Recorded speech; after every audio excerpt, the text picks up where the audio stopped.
Hi guys, today we'll replace the front wiper blades in Lexus GX550. First, raise the driver's side wiper. You'll have to use the key to open this lock like this. You can use a screwdriver or anything else.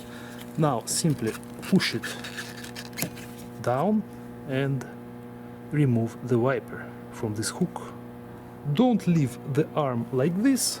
You need to use the rag and rest the arm on the rag. This way you won't accidentally break the glass. Now I will install the new one. The idea will be the same. So we will insert the hook inside this opening and then you slide it away from the vehicle and lock it like this. The replacement of this side is complete. The passenger side in this vehicle, since it has this huge hood, has to be done like this. You have to hold it in the air, unlock it. Now you can lift it up, guys, and then push it and remove the wiper. Now we will repeat the process with the rag.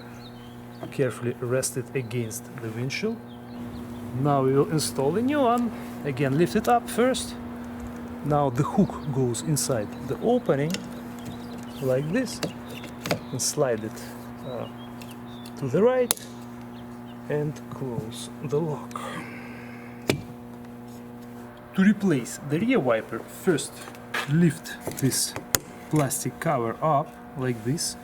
This will allow us to lift the wiper arm.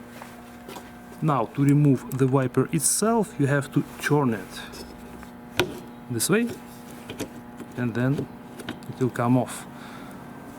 This is how it's been held. You can see the rod in between and an opening on the arm. Again, I will rest the arm on the windshield using the rag. Now I will install the new one. It goes on like this.